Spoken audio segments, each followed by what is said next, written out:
It is difficult for a young guy without experience and connections to find a high-paying job in Mexico City, especially if he comes from a poor family and lives in a slum. That is why, even in junior high, Miguel Sanchez began stealing, and when he grew up, he became an experienced burglar, that is, a thief specializing in burglaries. One summer, after receiving a tip from his friend, a short, dark-skinned guy named Miguel easily entered the apartment on the ground floor, and first of all went to the room, a significant part of which was occupied by a large bed, covered with a burgundy bedspread. There was a small black bedside table opposite the bed, on which lay a cell phone, a cot. A rectangular mirror hung above the bedside table. A little to the side was a massive closet. Miguel froze for a moment, thinking the furnishings of the room did not exactly resemble the one he had expected to see. "Where are the values here?" he asked himself.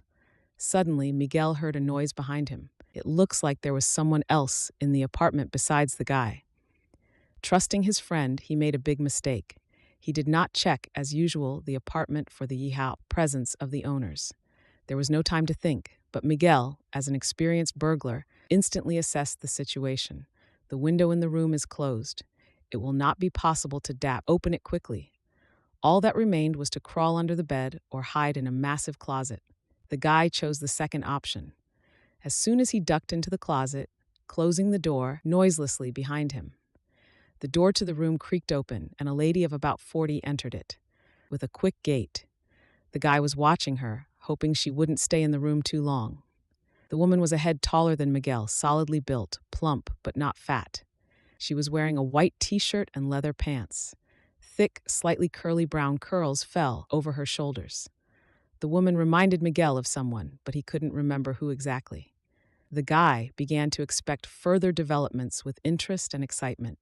He took out his phone, deciding to record a video with a mysterious stranger, just in case. Meanwhile, the woman went to the bedside table and took a tube, squeezing some jelly-like substance out of it onto her hand. She rubbed it into her neck and lower face in circular movements. Miguel cursed inwardly. It looks like this woman has been stuck in front of the mirror for a long time. Meanwhile, the lady was leisurely brushing her beautiful hair, causing a new attack of Miguel's. Silent swearing. After a few minutes, she put the comb on the bedside table. The woman bent down to pick up a floral blouse, lying on the bedside table, when the phone rang suddenly loudly. "Hello, sweetie," the woman said languidly, picking up the phone. "When are you coming?" She was silent for a few seconds. "In 5 minutes? What is it?" she asked. "Okay, I'll be ready for you. Don't stay too long." Her voice sounded surprisingly familiar to Miguel. Moreover, he was sure that he had heard it today. However, no matter how much the guy strained, he still couldn't recognize her.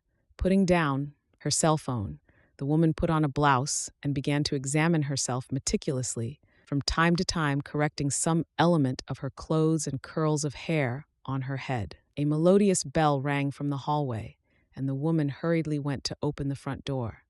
He could have taken advantage of her absence to try to open the window and slip out, but Miguel was too intrigued to leave.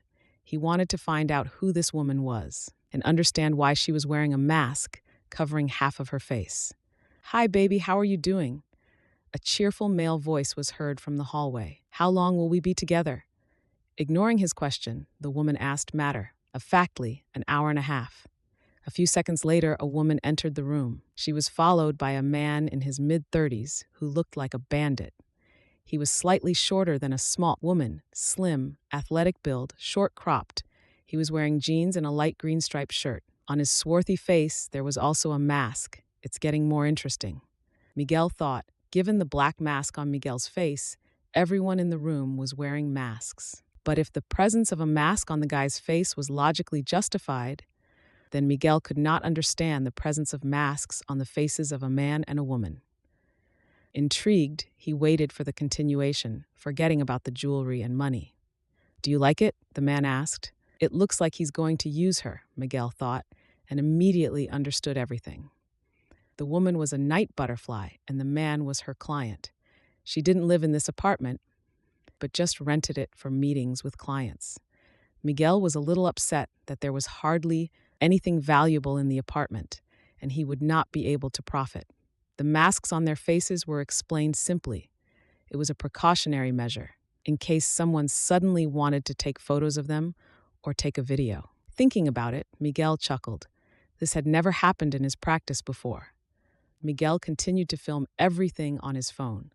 For him, everything that was happening turned into a real adventure, although he was well aware of what would happen if he was suddenly discovered.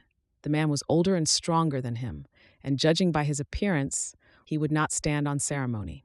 Miguel's adrenaline was pumping. His legs were numb, as he did not move, afraid that he would be heard. And if before the spectacle was a pleasure, now it looked more like torture. The phone rang again, and the woman quickly jumped to the floor. The man just spread his hands in disappointment. She picked up the phone. The speaker on the phone was so loud that Miguel could hear her talking. "Oh, hi, honey, how are you?" the lady asked happily. "Okay," a man's voice replied. "How are you? I'm fine too. How is your business?" "Everything is fine." The woman, without stopping talking, put her finger to her lips, motioning the man to be silent. "Is everything fine?" The woman asked again. "I'm glad. When will you be back? I'll be there on Friday." "On Friday? I'll drive to the airport. I love you." "Me too. I'll be looking forward to seeing you." "All right, my dear. I miss you. I've been missing you for too long." "I miss you too. I love you." "Do you miss me too? Really?" "Oh, my darling, I love you too and miss you terribly." "Come back soon. I'll try my best." "Good, I want to see you. I'm running out of battery on my phone." "I'll see you soon, while." "All right, my love. Bye-bye. I love you." Miguel suddenly felt an electric shock. Only now did he recognize the woman. It was Isabella, the mother of his friend Fred. How did he not recognize her right away? Probably because of the too unusual situation I got into. He had always liked Isabella. She had been the object of his fantasies for several years. Miguel found himself in a very dangerous position when Isabella and the man wanted to leave the bathroom, and he, being carried away by the shooting, almost got caught. At the last second, he managed to withdraw his hand. My heart seemed ready to jump out of my chest, and my throat was dry. It was also a good thing that the bed was covered with a blanket that hung almost to the floor. Miguel could only pray that no one would want to look under the bed. He froze, afraid to move. It could have ended very badly, but he was lucky. No one looked under the bed. The man quickly packed up and left. The woman, after wandering around the apartment for about half an hour, also left it. After waiting another 15 minutes to be sure, Miguel crawled out from under the bed. Today, he decided not to push his luck anymore and went home. The next day, Miguel, sitting on a stool in the snow-white kitchen, looked out the window. He didn't have a good relationship with his peers. That's probably why he liked older women so much. This went on for a while, until he noticed his neighbor Isabella, the mother of his best friend Fred. Isabella was often the object of his dreams. He even tried to spy on her, but without much success. Isabella's husband worked a lot in a small company. He often traveled to different cities of the country and appeared at home only for a day or two a week. Their son Fred was a little younger than Miguel. They went to the same school, often stayed at each other's houses, exchanging computer games, arguing about football. Despite the small age difference, Fred was Miguel's best friend. His heart was pounding wildly, anticipating the coming events. Miguel was sitting by the window, waiting for Isabella to come from the store. Her husband was on another business trip. Fred told himself that he would be late at night. Everything was going very well for the implementation of his plans. Isabella returned from the store about half an hour later.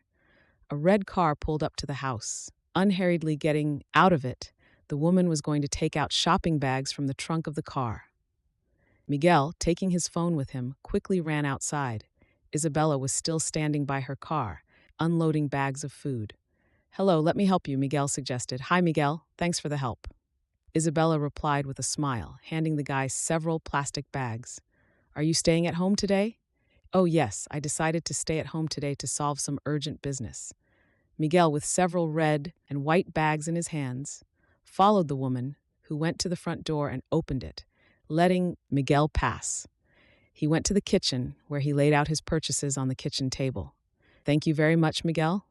"You're welcome. I'm always happy to help you." Miguel winked slyly at the woman. Isabella looked blankly at the guy who came up to her, almost closely. "You smell great." "You're not the only one who thinks that," the woman laughed. I know, Miguel smiled back. You probably make love perfectly well. What? What did you say? The woman was amazed. Miguel, are you sick? No, Miguel smiled. I'm not sick. Take a look at this video and you will understand everything. I don't want to watch anything. Go home. You're sick. Miguel took his phone out of the back pocket of his jeans. Quickly finding the right video, he pressed the play button.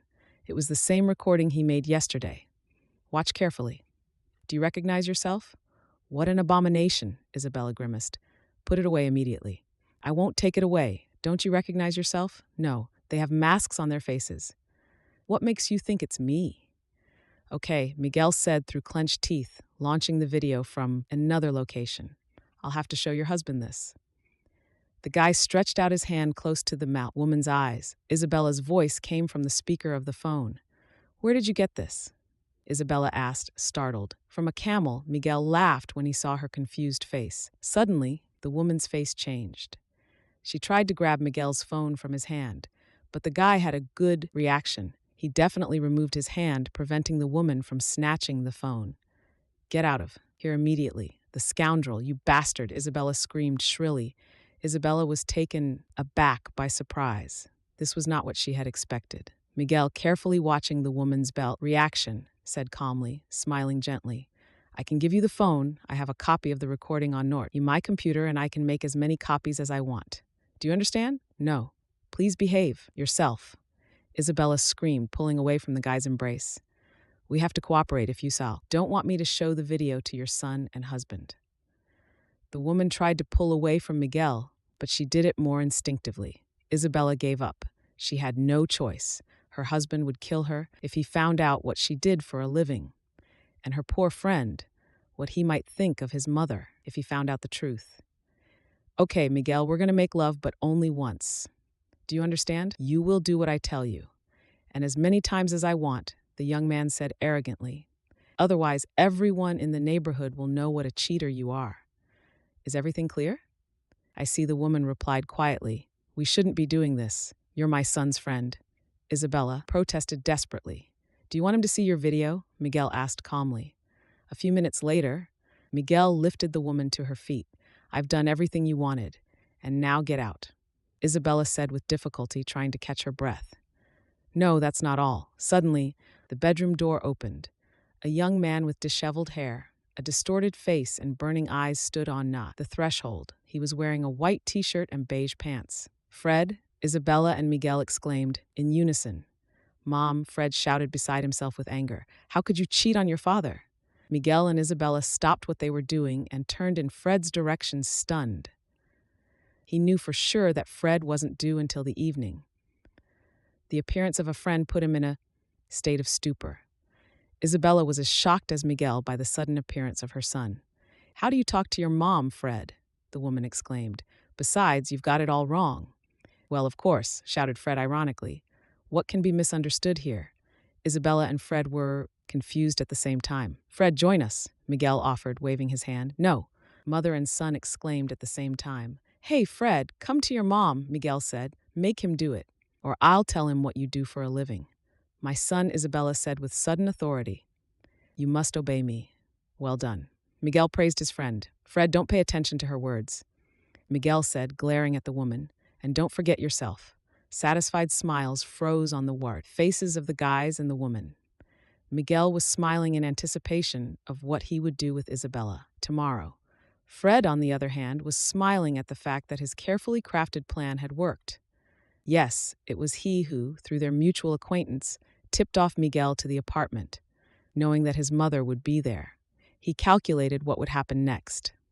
He doesn't know yet that Fred has already erased the video from his phone, having previously copied it to himself.